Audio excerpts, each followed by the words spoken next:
10 najgorszych polskich broni. Miejsce 10. T-72. T-72 to radziecki czołg podstawowy drugiej generacji, który wszedł do służby w latach 70. XX wieku. Polska rozpoczęła jego licencyjną produkcję w zakładach Bumar-Łabędy pod koniec lat 70., tworząc wersję T-72M i później T-72M1. T-72 był głównym czołgiem Wojska Polskiego przez dekady i stanowił podstawę sił pancernych aż do początku XXI wieku. Czołg uzbrojony jest w działo gładkolufowe 125 mm, które ładowane jest automatycznie, bez potrzeby obecności ładowniczego. Pomimo dużej siły ognia, T-72 cierpi na słabe opancerzenie, szczególnie w wersjach sprzed modernizacji. Starsze systemy celownicze i brak nowoczesnej elektroniki znacząco ograniczają jego skuteczność na współczesnym polu walki. Polska zmodernizowała część T-72 do wersji T-72M1R, wyposażając je m.in. w nowe środki łączności i termowizję. Mimo modernizacji, czołgi te nadal pozostają przestarzałe i są planowane do wycofania lub przekazania Ukrainie. W konfliktach takich jak wojna w Ukrainie, T-72 wykazały dużą podatność na nowoczesne systemy przeciwpancerne. Według dostępnych informacji, Polska przekazała Ukrainie ponad 280 czołgów T-72M i T-72M1 od początku rosyjskiej inwazji w 2022 roku. Przed ostatnią dostawą polski arsenał obejmował około 111 czołgów T-72 różnych wersji oraz 172 czołgi PT-91 twardy. Po najnowszej dostawie liczba ta uległa zmniejszeniu, choć dokładne dane nie zostały podane do publicznej wiadomości. Miejsce 9. Su-22. Su-22 to radziecki samolot szturmowo-bombowy o zmiennej geometrii skrzydeł, zaprojektowany do wsparcia wojsk lądowych. Polska zakupiła Su-22 w latach 80., otrzymując w sumie 110 egzemplarzy różnych wersji, głównie Su-22M4 i Su-22UM3K. Samolot charakteryzuje się solidną konstrukcją i możliwością przenoszenia szerokiego wachlarza uzbrojenia konwencjonalnego. Su-22 potrafi osiągnąć prędkość ponad 1300 km/h, ale jego awionika pochodzi z poprzedniej epoki i nie spełnia współczesnych wymagań. W Polsce samoloty te służyły głównie w roli maszyn szturmowych i rozpoznawczych. Su-22 są obecnie jedynymi samolotami bojowymi z silnikami naddźwiękowymi o zmiennej geometrii skrzydeł w NATO. W latach 2014-2015 część maszyn przeszła lekki remont i modernizację, ograniczoną głównie do nowych systemów radiowych i nawigacyjnych. Mimo swojego wieku, Su-22 nadal służą w 21. bazie lotnictwa taktycznego w Świdwinie, głównie jako maszyny szkoleniowe i ćwiczebne. Obecnie Polska użytkuje około 18 maszyn, ale planowane jest ich całkowite wycofanie do 2026 roku. Su-22 to symbol schyłku epoki radzieckiej w polskim lotnictwie. Maszyna przestarzała, ale ceniona przez pilotów za prostotę i odporność. Miejsce 8. Mi-2. Mi-2 to radziecki śmigłowiec wielozadaniowy, który wszedł do służby w 1965 roku, zaprojektowany z myślą o transporcie, rozpoznaniu, wsparciu ogniowym i szkoleniu. Mi-2 jest napędzany dwoma silnikami turbinowymi, co pozwala na osiąganie prędkości do 250 km/h i zasięgu do 500 km. Śmigłowiec może zabrać na pokład 4 pasażerów lub 1 tonę ładunku w przestrzeni ładunkowej, co czyni go bardzo wszechstronnym. Mi-2 był szeroko wykorzystywany zarówno do transportu, jak i do zadań bojowych, między innymi w roli śmigłowca wsparcia ogniowego i w misjach rozpoznawczych. Polska zakupiła Mi-2 w latach 70. XX wieku, a w szczytowym okresie eksploatacji Wojsko Polskie posiadało około 150 śmigłowców Mi-2. W 2023 roku Wojsko Polskie dysponowało 58 śmigłowcami. Jedną z najczęściej używanych wersji w Polsce była wersja Mi-2R, wykorzystywana głównie w roli śmigłowca transportowego. Śmigłowiec był również używany w roli śmigłowca sanitarnego, transportującego rannych z pola bitwy. Mi-2 cieszył się dużą niezawodnością i prostą konstrukcją, co sprawiało, że był łatwy w utrzymaniu i obsłudze. Z czasem Mi-2 został stopniowo zastępowany przez nowsze śmigłowce, takie jak Mi-8 i W-3 Sokół, ale część z nich pozostaje w służbie w jednostkach rezerwowych. W Polsce Mi-2 zyskał status ikony, będąc obecnym w różnych rolach aż do lat 2000. Miejsce 7. 2S-1 Goździk. 2S-1 Goździk to radziecka samobieżna haubica kalibru 122 mm, opracowana w latach 60. XX wieku. W Polsce była produkowana na licencji w zakładach Huta Stalowa Wola. Od lat 80.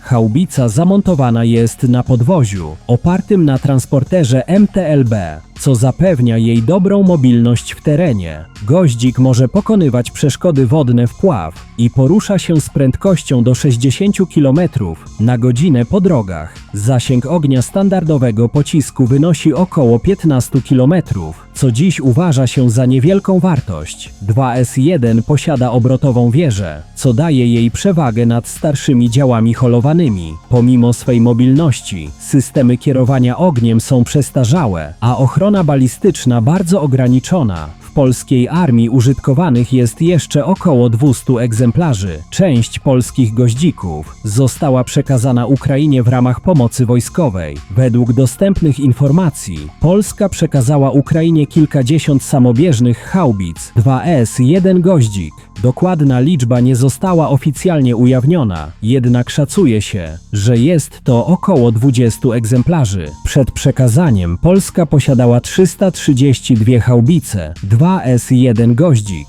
z czego część była już wycofana z aktywnej służby. Wojsko Polskie planuje zastąpienie 2S-1 nowocześniejszymi haubicami, jak na przykład Krab, które oferują większy zasięg i lepszą precyzję. Miejsce 6. BWP-1. BWP-1 to polska wersja radzieckiego BMP-1, bojowego wozu piechoty opracowanego w ZSRR w latach 60. XX wieku. Wprowadzony do Wojska Polskiego w latach 70. był pierwszym pojazdem umożliwiającym desantowi walkę z wnętrza pojazdu. BWP-1 uzbrojony jest w działo 73 mm, sprzężony z karabinem maszynowym i wyrzutnią pocisków kierowanych malutka. Pojazd mieści 8 żołnierzy desantu i 3-osobową załogę. Jednak wnętrze jest bardzo ciasne i mało ergonomiczne. Jego pancerz zapewnia jedynie minimalną ochronę przed ostrzałem z broni ręcznej i odłamkami. Nie chroni przed minami czy IED, improwizowanymi urządzeniami wybuchowymi. BWP-1 jest amfibijny, potrafi pływać bez przygotowania, co było atutem w czasie zimnej wojny. Mimo licznych wad, w polskiej armii nadal znajduje się oficjalnie około 1000 egzemplarzy BWP-1, choć wiele z nich to pojazdy magazynowe lub mogły zostać przekazane Ukrainie. Informacje co do ilości tych pojazdów nie są podane publicznie. Konstrukcja pojazdu jest przestarzała i nie spełnia standardów NATO w zakresie ochrony i mobilności. Próby modernizacji BWP-1, np. prototypów BWP-2000 czy Borsuk, miały ograniczony sukces lub są dopiero wdrażane. BWP-1 nadal bierze udział w ćwiczeniach i misjach szkoleniowych, ale ma być zastąpiony przez nowoczesny bojowy wóz Borsuk w nadchodzących latach. Miejsce 5. BRDM-2. BRDM-2 to radziecki pojazd rozpoznawczy, który wszedł do służby w Armii Radzieckiej w 1966 roku, stanowiąc następcę wcześniejszego modelu BRDM-1. Pojazd BRDM-2 wszedł do służby w Wojsku Polskim w 1967 roku. Jest napędzany silnikiem benzynowym i osiąga maksymalną prędkość do 80 km na godzinę na drogach utwardzonych oraz 10 km na godzinę w wodzie dzięki zdolnościom amfibijnym. BRDM-2 jest opancerzony, ale jego pancerz chroni jedynie przed ogniem broni ręcznej oraz odłamkami, co czyni go stosunkowo słabo opancerzonym w porównaniu do nowoczesnych pojazdów. W pojeździe znajdują się miejsca dla załogi, liczącej 4 osoby, kierowcy, dowódcy, strzelca i operatora uzbrojenia. BRDM-2 jest uzbrojony w karabin maszynowy 7,62 mm PKT oraz może być wyposażony w wyrzutnie pocisków przeciwpancernych lub granatnik. Pojazd jest wykorzystywany głównie do rozpoznania i działań zwiadowczych, w tym patrolowania i zabezpieczania obszarów frontowych. Polska posiadała około 500 egzemplarzy BRDM-2, które były używane zarówno w siłach lądowych, jak i w jednostkach wojsk specjalnych. Mimo swojej amfibijności, BRDM-2 nie jest wystarczająco odporny na współczesne zagrożenia, takie jak broń przeciwpancerną czy miny. W wyniku upływu czasu, część z tych pojazdów została wycofana ze służby lub przekazana do rezerwy, a część sprzedano lub przekazano innym krajom, w tym Ukrainie. W ramach modernizacji polska armia zaczęła zastępować BRDM-2 nowocześniejszymi pojazdami rozpoznawczymi, takimi jak Rosomak i WZT-3. Miejsce czwarte: MTLB. MTLB to radziecki transporter opancerzony, który wszedł do służby w 1964 roku w Armii Radzieckiej i był używany głównie do transportu żołnierzy i sprzętu na polu walki. Jest napędzany silnikiem wysokoprężnym, co pozwala mu osiągnąć prędkość do 60 km na godzinę na drogach utwardzonych, a jego zasięg wynosi około 500 km.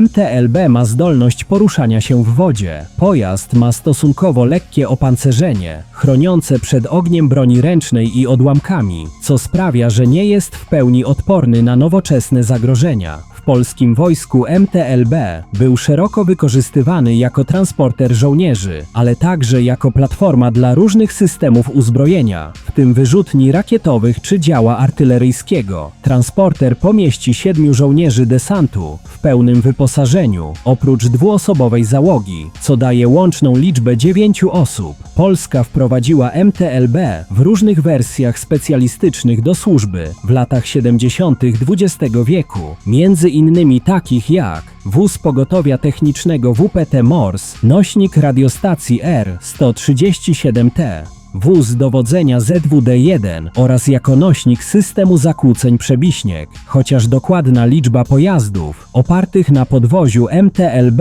w służbie Wojska Polskiego nie jest powszechnie dostępna, wiadomo, że na uzbrojeniu znajduje się kilkaset takich pojazdów o różnym przeznaczeniu. Pojazd stopniowo wycofywano z służby na rzecz nowocześniejszych transporterów, takich jak Rosomak, ale część z nich nadal jest w użyciu w jednostkach rezerwowych lub służy jako pojazdy specjalistyczne. Miejsce trzecie: ZU-23-2. ZU-23-2 to radziecki zestaw przeciwlotniczy z 2 armatami automatycznymi kalibru 23 mm, wprowadzony do służby w 1960 roku. Jest jednym z najpopularniejszych i najbardziej powszechnie stosowanych zestawów przeciwlotniczych na świecie, wykorzystywanym przez wiele armii. Zestaw jest przeznaczony do zwalczania samolotów niskolecących, śmigłowców, a także do walki z celami naziemnymi. ZU-23-2 jest wyposażony w 2 działa automatyczne, które osiągają szybkostrzelność wynoszącą 800 do 1000 strzałów na minutę. Zasięg skuteczny zestawu wynosi około 2,5 km, a skuteczność rażenia celów powietrznych zależy od wysokości i prędkości obiektu. ZU-23-2 może być montowany na różnych platformach, w tym pojazdach terenowych, wozach bojowych i w wersjach przenośnych.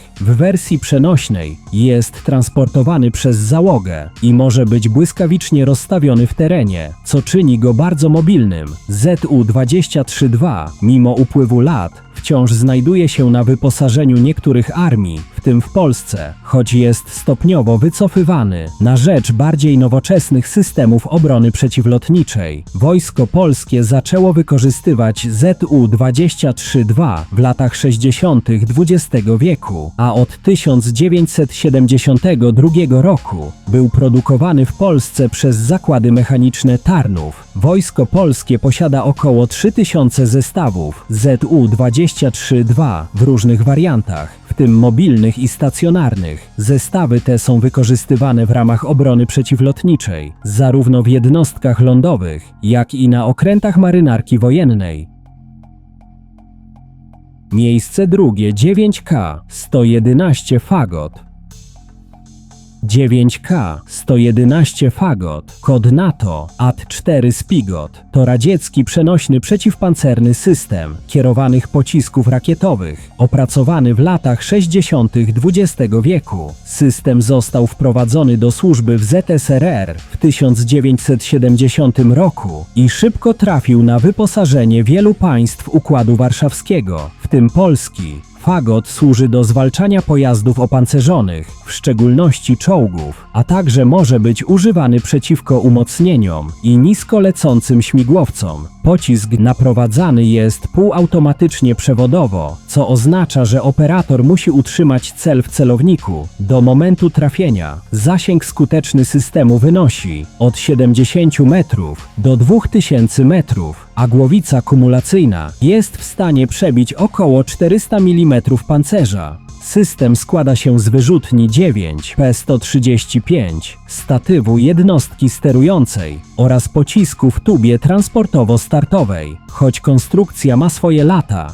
Fagot wciąż może być skuteczny w działaniach asymetrycznych lub przeciwko lekko opancerzonym celom. W Polsce 9K 111 Fagot trafił do uzbrojenia w latach 70. i był montowany m.in. na bojowych wozach piechoty BWP-1 oraz używany jako broń piechoty. W latach 1976-1982 Wojsko Polskie otrzymało łącznie 116 wyrzutni 9 P135M systemu 9K 111 Fagot. Obecnie ze względu na brak oficjalnych danych trudno określić dokładną liczbę aktywnych systemów w Wojsku Polskim. Jednakże, biorąc pod uwagę ich wiek oraz postępującą modernizację sił zbrojnych, można przypuszczać, że liczba ta jest znacznie mniejsza niż pierwotnie dostarczona ilość. Obecnie system 9K 111 Fagot w Polsce jest stopniowo wycofywany z linii na rzecz nowocześniejszych przeciwpancernych pocisków kierowanych takich jak Spike LR. Miejsce pierwsze P64 Czak.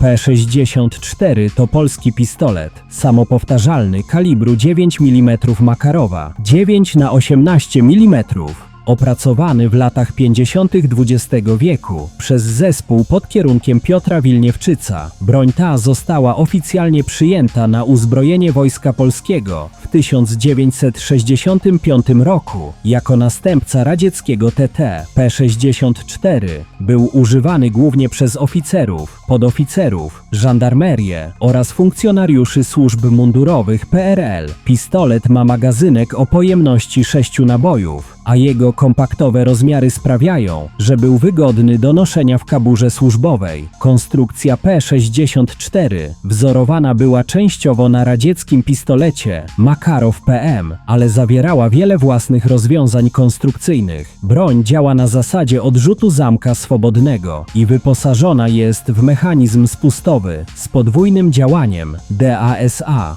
P64 waży około 620 gramów i ma długość 160 mm, co czyni go lekkim i poręcznym pistoletem osobistym. Jedną z wad broni była bardzo twarda praca, spustu w trybie DA, co utrudniało celne oddanie pierwszego strzału. Pomimo upływu lat, pistolet P64 nadal znajduje się na stanie niektórych jednostek wojskowych i policyjnych w Polsce, choć głównie w rezerwie. Broń zyskała także popularność w USA jako tania i niezawodna broń boczna dla cywilnych kolekcjonerów broni palnej. Jeśli film Ci się spodobał, zostaw łapkę w górę i zasubskrybuj kanał.